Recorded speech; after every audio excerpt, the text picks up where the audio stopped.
نحمده ونصلي ونسلم على سيدنا ومولانا محمد نبي الأمين المكين الكريم الرؤوف الرحيم.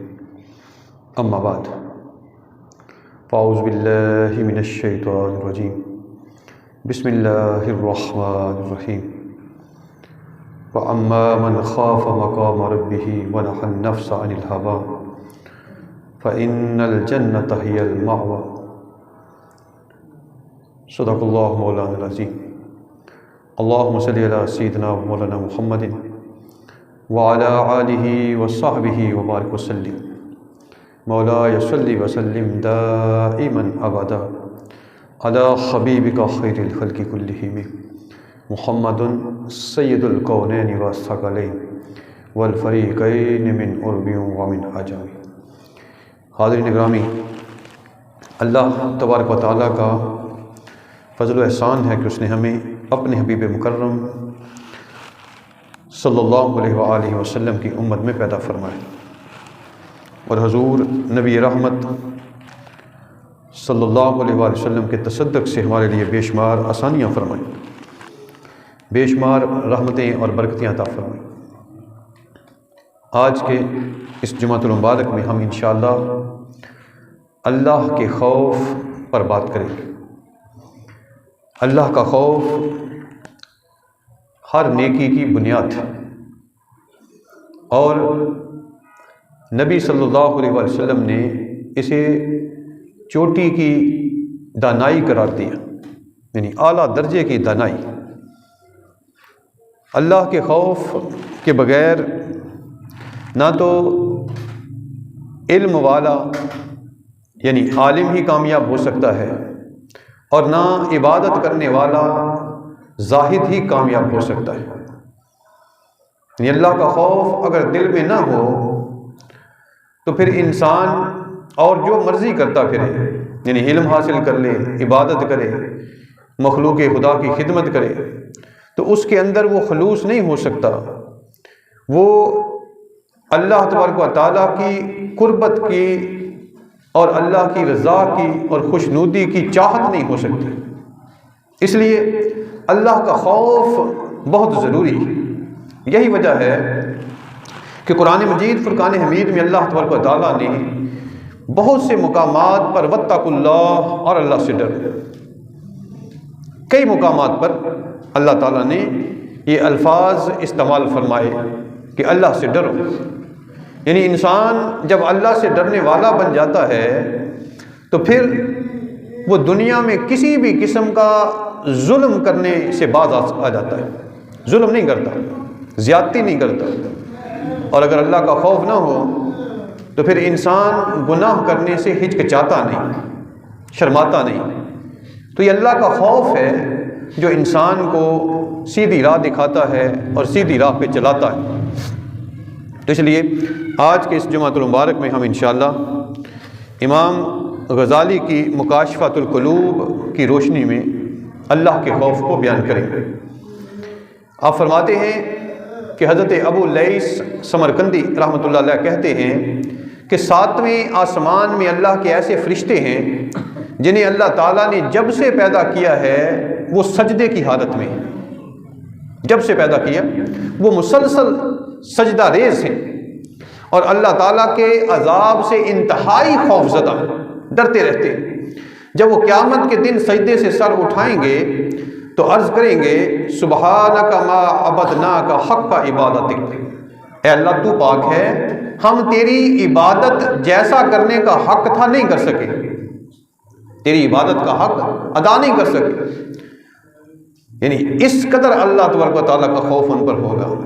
اس سے یہ بات ثابت ہوتی ہے کہ اگر انسان اللہ سے ڈرنے والا بن جائے تو پھر وہ عبادت کر کے بھی یہ محسوس نہیں کرتا، یہ سمجھتا نہیں، اس کے دل میں یہ نہیں خیال آتا کہ میں نے عبادت کی ہے، بلکہ وہ یہ اللہ کی بارگاہ میں عرض کرتا ہے کہ مولا میں تیری عبادت نہیں کر سکتا.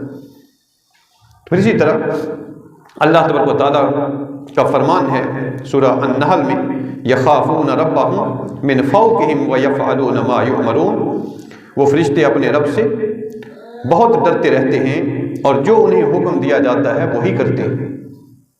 اللہ کے خوف کی علامت یہ ہے کہ پھر انسان اللہ کے حکم کی خلاف ورزی نہ کرے۔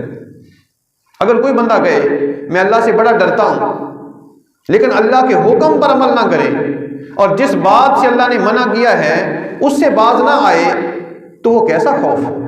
اس کا مطلب ہے کہ خوف کا تقاضا یہ ہے کہ انسان اللہ کی مرضی کے خلاف نہ جائے، اس کی مرضی کے مطابق کام کرے، اس کی رضا چاہنے والا بنے۔ حضور تاجدار کائنات صلی اللہ علیہ وسلم فرماتے ہیں کہ جب بندے کا جسم خوف الہی سے کانپتا ہے تو اس کے گناہ اس کے بدن سے ایسے جڑتے ہیں جیسے درخت کو ہلانے سے اس کے پتے جڑ جاتے ہیں۔ یعنی خوف انسان کے گناہوں کو اس طرح سے معاف کروانے میں مدد دیتا ہے۔ اللہ کے خوف کی وجہ سے انسان کے گناہ درختوں کے پتوں کی طرح جڑ جاتے ہیں۔ بنی اسرائیل کا ایک واقعہ بیان کیا امام غزالی نے، اب فرماتے ہیں کہ ایک نوجوان کو کسی عورت سے محبت ہو گئی۔ وہ عورت ایک قافلہ کے ساتھ سفر کر رہی تھی۔ نوجوان کو جب پتہ چلا تو وہ بھی قافلہ کے ساتھ نکل پڑا۔ قافلہ جب جنگل میں پہنچا اور رات ہوئی تو اس نوجوان نے عورت کا پتہ کر کے کہ وہ لڑکی کہاں ہے وہ اس کے پاس گیا اور اس سے جا کے اس نے محبت کا اظہار کیا۔ وہ کہنے لگی کہ ذرا دیکھ کے آؤ سارے لوگ سو گئے ہیں۔ وہ گیا، اس نے جا کے دیکھا اور آ کے کہنے لگا سارے لوگ سو گئے۔ وہ کہنے لگی ذرا پھر جاؤ ایک دفعہ اور دیکھو کہ کیا سارے لوگ سو گئے، ہمیں کوئی دیکھنے والا نہیں۔ اس نے پھر لوگوں کو دیکھا اور کہنے لگا سب سو گئے، کوئی جاگ نہیں رہا۔ لڑکی کہنے لگی کہ کیا اللہ تعالیٰ بھی سو رہا ہے؟ اب وہ سوچ میں پڑ گیا اور پشیمان ہوا اور کہنے لگا اللہ تعالیٰ تو نہ سوتا ہے نہ ہی اسے اونگ آتی، وہ تو اس سے پاک ہے۔ تو لڑکی کہنے لگی کہ جب اللہ جاگ رہا ہے اور وہ ہمیں دیکھ رہا ہے تو پھر ہمیں اس سے حیا آنی چاہیے، ہمیں اسے ڈرنا چاہیے، حیا آنی چاہیے، اس سے ڈرنا ہم پر فرض ہے۔ نوجوان نے جب یہ بات سنی تو خوف الہی کی وجہ سے وہ لرز گیا، کانپنے لگ گیا اور پھر اس نے اپنے برے خیال سے توبہ کر لی۔ کہتے ہیں کہ جب وہ فوت ہوا نوجوان تو کسی نے اسے خواب میں دیکھا اور اس سے پوچھا بتا تیرے ساتھ اللہ تعالیٰ نے کیا معاملہ کیا؟ کہنے لگا کہ میں نے اللہ کے خوف سے ایک گناہ ترک کیا، اللہ تعالیٰ نے میری زندگی بھر کے سارے گناہ معاف فرما دیے۔ ایک گناہ چھوڑا اللہ کے خوف سے، اللہ نے زندگی کے سارے گناہ معاف فرما دیے۔ یہ اللہ کا خوف ہے، یعنی اس کا مقام اور مرتبہ اس قدر بلند ہے۔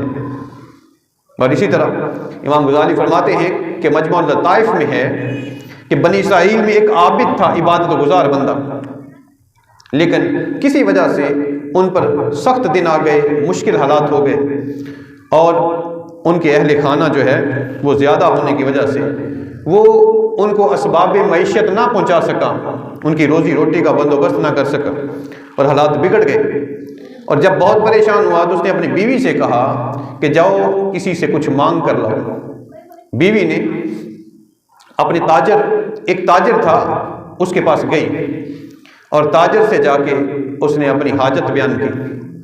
تاجر کہنے لگا کہ میں تمہاری خواہش پوری کر دوں گا مگر شرط یہ ہے کہ تم میری خواہش پوری کر دو، یعنی اسے بدکاری کی دعوت دی۔ اس پر عورت نے انکار کر دیا اور عورت واپس گھر آ گئی۔ اب جب گھر واپس آئی تو بچے بلک رہے تھے، بھوک سے رو رہے تھے، چلا رہے تھے، وہ کھانا مانگ رہے تھے۔ بس ان کی بھوک پیاس کو دیکھ کر وہ بیچاری پھر الٹے پاؤں اس تاجر کے پاس گئی اور اسے جا کے کہنے لگی کہ میری تو مجبوری ہے، اگر میں تمہاری خواہش پوری کر دوں تو کیا تم میری حاجت پوری کر دو گے، مجھے کچھ دے دو گے تاکہ میں اپنے اہل و عیال کا پیٹ پال سکوں۔ بس وہ اسے ایک کمرے میں لے گیا اور جب تنہا ایک کمرے میں وہ داخل ہوئے، تنہائی میں پہنچے تو عورت لرزنا شروع ہو گئی، وہ تھر تھر کانپنا شروع ہو گئی۔ تاجر اس سے کہنے لگا کہ اب تمہیں کیا ہوا ہے، کہ تم اس طرح کانپ کیوں رہی ہو؟ وہ عورت کہنے لگی کہ مجھ پر اللہ کا خوف طاری ہو گیا ہے، کل کو مرنا ہے، اللہ کے سامنے حاضر ہونا ہے، میں کیا جواب دوں گی؟ مجھ پر اللہ کی بارگاہ میں حاضری کا خوف طاری ہو گیا، اس وجہ سے میں کانپ رہی۔ تاجر نے اس سے کہا کہ جب تم تنگ دستی کے عالم میں بھی اللہ تعالیٰ سے اس قدر ڈر رہی ہو اور خوف زدہ ہو تو پھر مجھے تو زیادہ حق پہنچتا ہے کہ میں اس کا شکر ادا کروں اور اس کا ڈر اور خوف اختیار کروں۔ لہٰذا اس نے اپنے اس گناہ کے ارادے سے توبہ کر لی اور اس عورت کو اس کی حاجت پوری کر دی، اس کو دے کے سامان عزت کے ساتھ روانہ کر دیا۔ اللہ تعالیٰ نے حضرت موسیٰ علیہ السلام کی طرف وحی نازل فرمائی اور اللہ تعالیٰ نے بتلایا کہ فلاں بن فلاں، یعنی وہ جو تاجر ہے اس کے پاس جاؤ اور اسے جا کر میرا سلام کہنا اور یہ کہنا کہ اللہ تعالیٰ نے تمہارے سارے گناہ معاف فرما دیے۔ صرف اس ایک عمل کی وجہ سے موسیٰ علیہ السلام اس تاجر کے پاس گئے اور پوچھا کہ تم نے کوئی نیکی کی ہے؟ کیا ایسا عمل کیا ہے کہ اللہ تعالیٰ نے تمہارے لیے سلام بھیجا ہے اور اللہ تعالیٰ نے تمہارے سارے گناہوں کو بخش دیا؟ تو جواب میں تاجر نے یہ واقعہ بیان کیا کہ اللہ تعالیٰ نے محض اس ایک گناہ کو ترک کرنے کی وجہ سے میرے سارے گناہ معاف فرما دیے۔ ہمارے ہاں ایک تصور یہ بن گیا ہے کہ ہم لوگ نیکی کرتے ہیں لیکن برائی سے باز نہیں آتے۔ نیکی کرنا اگر اللہ کے قرب کا ذریعہ ہے، نیکی کرنا اللہ تعالیٰ کی بخشش اور اس کی عنایات کا ذریعہ ہے، تو برائی سے باز آ جانا، رک جانا اور بچ جانا بھی اللہ کے قرب کا ذریعہ ہے۔ ہماری عام طور پر اس طرف توجہ نہیں جاتی کہ ہم لوگ گناہوں کو ترک کر دیں، اور بعض نیک لوگ مثال دیتے ہیں کہ یہ ایسے ہی ہے کہ جیسے انسان کمائی کرتا جائے اور وہ اپنی پھٹی ہوئی جیب میں ڈالتا جائے، کہ ڈالتا جا رہا ہے لیکن جمع کچھ نہیں ہوگا۔ جب انسان نمازیں بھی پڑھتا جائے، روزے بھی رکھتا جائے، تلاوت بھی کرے، نیک کام بھی کرے، صدقہ و خیرات بھی کرے، لیکن ساتھ گناہ بھی جاری رکھے، تو پھر وہ گناہ جو ہیں اس کی نیکیوں کو کھا جاتے ہیں۔ نیکیاں گناہوں کو مٹاتی ہیں اور گناہ انسان کی نیکیوں کو مٹا دیتے ہیں۔ تو اس وجہ سے اللہ کا خوف انسان پر اگر طاری ہو جائے تو پھر انسان گناہوں سے باز آ جاتا ہے۔ حضور تاجدار کائنات صلی اللہ علیہ وسلم کا فرمان ہے کہ میں اپنے اللہ تعالیٰ فرماتا ہے، یعنی حدیث قدسی ہے، کہ میں اپنے کسی بندہ پر 2 خوف اور 2 امن جمع نہیں ہونے دوں گا۔ کسی بندہ پر 2 خوف اور 2 امن جمع نہیں ہونے دوں گا۔ دنیا میں جو مجھ سے خوف زدہ ہوا، کل قیامت والے دن وہ خوف زدہ نہیں ہوگا، یعنی اسے خوف لاحق نہیں ہوگا، اللہ تعالیٰ اسے امن میں داخل کر دے گا۔ اور جو دنیا میں مجھ سے خوف زدہ نہ ہوا، اللہ تعالیٰ اسے آخرت کے خوف سے دوچار کر دے گا۔ تو اللہ تبارک و تعالیٰ نے قرآن مجید میں فرمایا فَلَا تَخْشَوُا النَّاسَ وَاخْشَوْنِی، سورہ المائدہ آیت نمبر 44 میں فرمایا، اور لوگوں سے خوف نہ کرو، مجھی سے ڈرا کرو، اللہ تعالیٰ سے ڈرو۔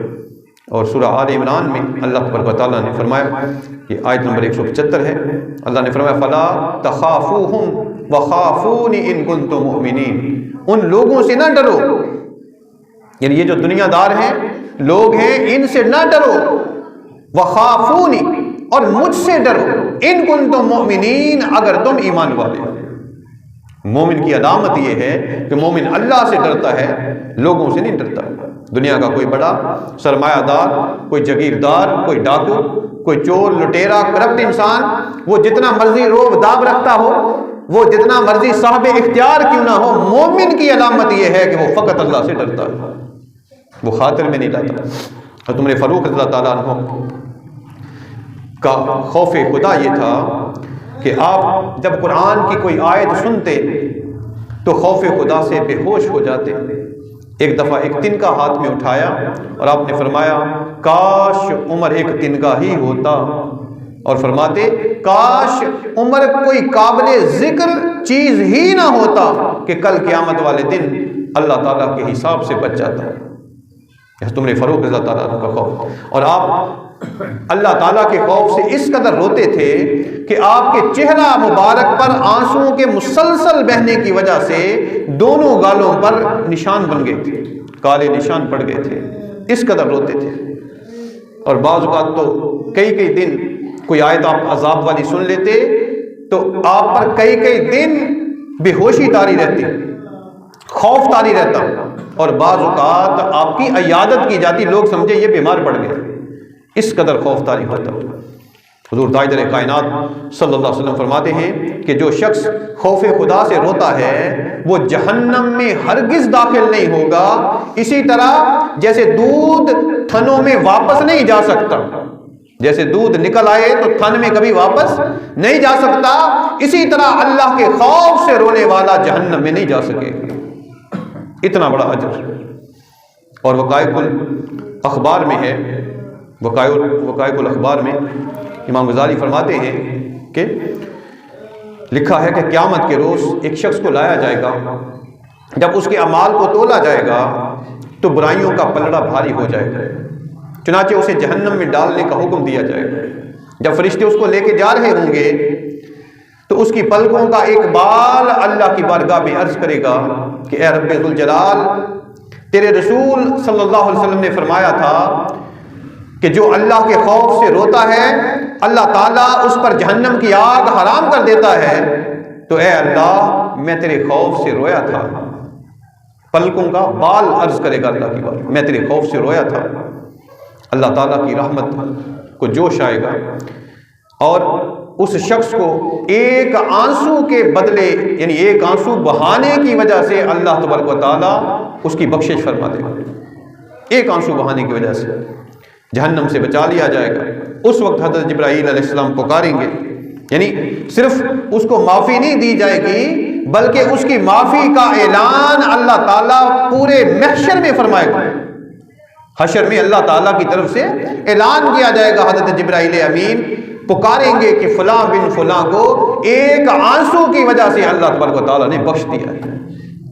اتنا بڑا اجر اللہ کی بارگاہ ایک آنسو بہانے کا۔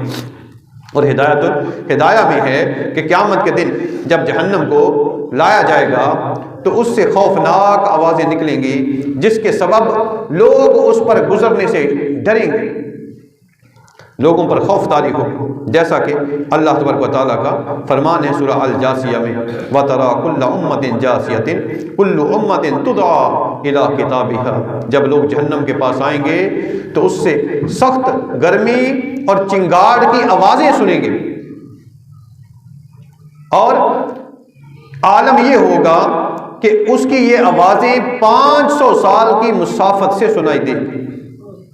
جہنم کی چنگاڑ اور اس کی آوازیں 500 سال کی مسافت سے سنائی دیں گی، جب ہر نبی نفسی نفسی اور حضور تاجدار کائنات صلی اللہ علیہ وسلم امتی امتی پکار رہے ہوں گے۔ اس وقت جہنم سے ایک نہایت ہی بلند آگ باہر نکلے گی اور حضور تاجدار کائنات صلی اللہ علیہ وسلم کی امت کی طرف بڑھے گی۔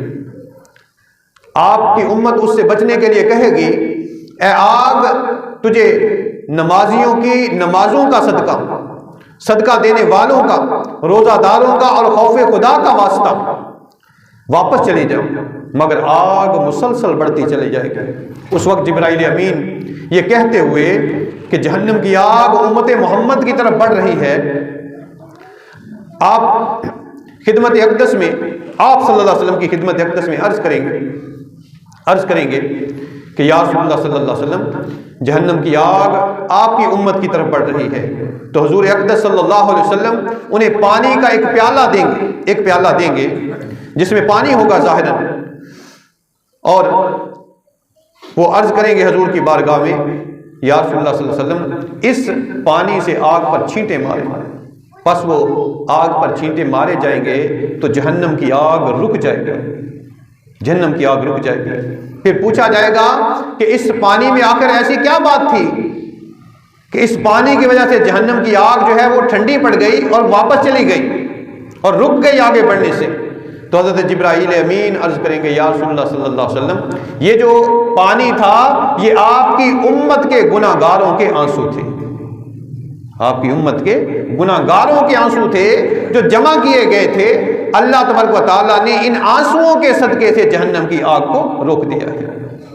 اس لیے علامہ اقبال فرماتے ہیں کہ موتی سمجھ کر شان کریمی نے چن لیے، موتی سمجھ کر شان کریمی نے چن لیے قطرے جو تھے میرے عرق انفعال کے، یعنی وہ جو میری ندامت کے آنسو تھے اسے اللہ تبارک و تعالیٰ ضائع نہیں جانے دیتا، بلکہ انہیں موتی سمجھ کر رب کائنات ان کو جمع فرما لیتا ہے، چن لیتا ہے۔ یہ اس قدر قیمتی، اللہ کے لیے قیمتی ہوتے ہیں یہ آنسو، اس امت کے گناہ گاروں کے آنسو۔ حضور تاجدار کائنات صلی اللہ علیہ وسلم دعا فرمایا کرتے تھے، اللہم ارزقنی عینین تبکیان من خشیتک قبل ان لا یکون الدم، اے اللہ مجھے ایسی آنکھیں عطا فرما جو تیرے خوف سے روتی رہیں اس سے پہلے کہ آنسو ختم ہو جائیں۔ اندازہ کر لیں، نبی صلی اللہ علیہ وسلم یہ دعا فرمایا کرتے، ایسی آنکھیں عطا فرما جو تیرے خوف سے روتی رہیں۔ اور آقا صلی اللہ علیہ وسلم فرماتے ہیں، حدیث پاک ہے کہ کوئی ایسا بندہ مومن نہیں جس کی آنکھوں سے خوف خدا سے مکھی کے سر کے برابر آنسو نکلا، آنسو بہے اور اس کی گرمی اس کی چہرے پر پہنچے اور اسے کبھی جہنم کی آگ چھوئے۔ جس کی آنکھوں سے مکھی کے سر کے برابر آنسو نکل آیا، اللہ تعالیٰ اس پر جہنم کی آگ کو حرام کر دیتا ہے۔ اس قدر عظمت۔ اور حضرت محمد بن المنقدر علیہ رحمہ جب خوف خدا سے روتے تو اپنی داڑھی اور چہرے پر آنسو ملا کرتے، یعنی اپنے آنسوؤں کو ضائع نہ ہونے دیتے، نیچے نہ گر دیتے، بلکہ اپنے چہرے اور اپنی داڑھی پر مل لیتے اور فرماتے، میں نے سنا ہے کہ جسم کے جس حصے پر آنسو لگ جائیں گے، یعنی وہ جو اللہ کے خوف سے آنسو بہتے ہیں، وہ آنسو جسم کے جس حصے پر لگ جائیں گے، میں نے سنا ہے کہ اللہ تعالیٰ اس پر جہنم کی آگ کو حرام کر دے گا۔ اور ہر بندہ مومن کو چاہیے کہ وہ خوف خدا سے ڈرتا رہے، عذاب الہی سے ڈرتا رہے، اللہ کا خوف اختیار کرے اور اپنے آپ کو نفسانی خواہشات سے روکتا رہے۔ اللہ تبارک و تعالیٰ نے فرمایا، جو آیت کریمہ ابتدا میں پڑھی گئی یہ سورہ النازعات کی ہے، اللہ تعالیٰ نے فرمایا فَأَمَّا مَنْ طَغَىٰ وَآثَرَ الْحَيَاةَ الدُّنْيَا فَإِنَّ الْجَحِيمَ هِيَ الْمَأْوَىٰ، پس جس کسی نے نافرمانی کی اور دنیا کی زندگی کو ہی سب کچھ جانا، یعنی دنیا کی زندگی کو ترجیح دی، دنیا کے مفادات کو ترجیح دی آخرت پر، جس نے دنیا کی زندگی کو سب کچھ جانا، فَإِنَّ الْجَحِيمَ هِيَ الْمَأْوَىٰ، بے شک جہنم ہی اس کا ٹھکانہ ہے۔ وَأَمَّا مَنْ خَافَ مَقَامَ رَبِّهِ، اور جو اپنے رب کے حضور کھڑا ہونے سے ڈرا، جس کے دل میں یہ احساس پیدا ہو گیا کہ مجھے اپنے رب کی بارگاہ میں اپنے رب کی عدالت میں کھڑا ہونا ہے، وہاں حساب دینا ہے، تو جو اس خوف سے خوف زدہ ہو گیا اس احساس کے ساتھ کہ مجھے اللہ کی بارگاہ میں کھڑا کیا جائے گا، مجھے وہاں کھڑا ہونا ہے، تو جو ڈر گیا، وَأَمَّا مَنْ خَافَ مَقَامَ رَبِّهِ وَنَهَى النَّفْسَ عَنِ الْهَوَىٰ، اور اس نے اپنے نفس کو خواہشات سے روک لیا، بعد رکھا، فَإِنَّ الْجَنَّةَ هِيَ الْمَأْوَىٰ، بے شک جنت ہی اس کا ٹھکانہ ہے۔ جنت میں جانے والے لوگ، ان کی نشانی یہ ہے کہ وہ اللہ تعالیٰ سے ڈرنے والے ہوں گے، اللہ کے بارگاہ میں حساب دینے سے ڈر رہے ہوں گے، ڈرنے والے ہوں گے۔ فَإِنَّ الْجَنَّةَ هِيَ الْمَأْوَىٰ، تو جو انسان عذاب الہی سے پناہ چاہے اور ثواب و رحمت کا امیدوار ہو، اس کے لیے ضروری ہے کہ وہ دنیاوی مصائب پر صبر کرے اور اللہ تعالیٰ سے ڈرتا رہے۔ اگر مصیبت آ جائے تو مصیبت سے مغلوب ہو کر غلط رستہ اختیار نہ کرے۔ ہمارے ہاں جسٹیفیکیشن بنائی جاتی ہے، توجیحات کی جاتی ہیں کہ اب تو ہماری مجبوری بن گئی ہے، اگر ہم جھوٹ نہیں بولیں گے تو کاروبار نہیں چلے گا، اگر ہم غلط کام نہیں کریں گے تو پھر روزی روٹی کیسے کمائیں گے۔ یہ ہم نے توجیحات بنا لی ہیں، حالانکہ اللہ رسول نے کہیں بھی ایسی رعایت نہیں دی اس طرح کی کہ ہم اس کو اپنی عادت بنا لیں اور ایسے کام کرنا شروع کر دیں صرف یہ سوچ کر کہ اگر ہم نے جھوٹ نہ بولا تو ہمارا کاروبار نہیں چلے گا۔ ایسی رعایت کہیں نہیں ہے۔ اس لیے اللہ تبارک و تعالیٰ سے جو ڈرتا ہے اور اگر وقتی طور پر مصیبت آتی ہے تو اسے یہ سوچ لینا چاہیے کہ نبیوں اور رسولوں سے بڑھ کر مصیبتیں کسی پر نہیں آئی۔ اس دنیا میں آزمائشیں نبیوں اور رسولوں سے بڑھ کر کسی پر نہیں آئی۔ اور زہرۃ الریاض میں ایک حدیث ہے، حضور تاجدار کائنات صلی اللہ علیہ وسلم نے ارشاد فرمایا، جب جنتی جنت میں داخل ہوں گے تو فرشتے ان کے سامنے طرح طرح کی نعمتیں پیش کریں گے، ان کے لیے فرش بچھائیں گے، ممبر رکھے جائیں گے اور انہیں مختلف انواع کے کھانے اور پھل پیش کیے جائیں گے، اس وقت جنتی حیران بیٹھے ہوں گے، یعنی ساری نعمتیں ہونے کے باوجود وہ حیرت زدہ ہوں گے، حیران بیٹھے ہوں گے۔ تو اللہ تعالیٰ کی بارگاہ میں اس وقت اللہ تعالیٰ جب ان کو دیکھے گا کہ یہ حیرت زدہ ہیں، تو اللہ تعالیٰ پوچھے گا اے میرے بندو تم حیران کیوں ہو؟ یہ جنت حیرت کی جگہ نہیں ہے۔ اس وقت مومن عرض کریں گے یا الہی تو نے ایک وعدہ کیا تھا جس کا وقت آ پہنچا ہے۔ تب فرشتوں کو اللہ تعالیٰ حکم دے گا کہ ان کے چہروں سے پردے اٹھا دو، ان کے چہروں سے پردے اٹھا دو۔ فرشتے عرض کریں گے یہ تیرا دیدار کیسے کریں گے حالانکہ یہ گناہ گار تھے۔ اس وقت اللہ تعالیٰ فرمائے گا کہ تم حجاب اٹھا دو، یہ ذکر کرنے والے، سجدہ کرنے والے اور میرے خوف سے رونے والے تھے اور میرے دیدار کے امیدوار تھے۔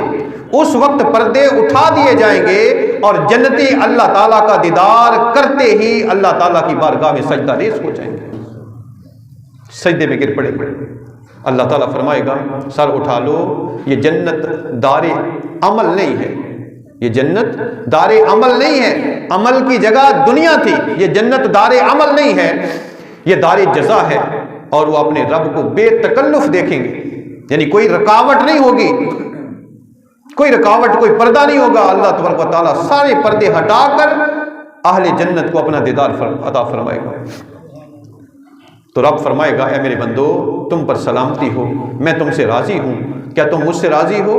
جنتی عرض کریں گے اے ہمارے رب ہم کیسے راضی نہیں ہوں گے حالانکہ تو نے ہمیں وہ نعمتیں دیں جنہیں نہ کسی آنکھ نے دیکھا، نہ کسی کان نے سنا اور نہ ہی کسی کے دل نے اس کا تصور کیا۔ تو نے ہمیں وہ نعمتیں عطا فرمائی۔ اللہ تبارک و تعالیٰ فرماتا ہے رضی اللہ عنہم ورضوا عنہ، اللہ ان سے راضی، وہ اپنے رب سے راضی۔ دوستان محترم، جو اللہ کا ذکر کرتا ہے اس کے لیے ضروری ہے کہ وہ اللہ تعالیٰ کا خالی ذکر نہ کرے بلکہ خوف اور خشیت کے ساتھ اللہ کا ذکر کرے۔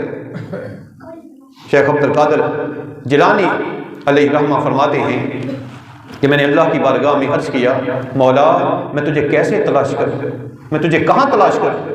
اللہ تعالیٰ نے فرمایا عبد القادر اے میرے بندے مجھے ٹوٹے ہوئے دلوں میں تلاش کر، مجھے ٹوٹے ہوئے دلوں میں تلاش کر۔ اور حضور تاجدار کائنات صلی اللہ علیہ وسلم فرماتے ہیں کہ الایمان بین الخوف والرجاء، ایمان خوف اور امید کی درمیانی کیفیت کا نام ہے۔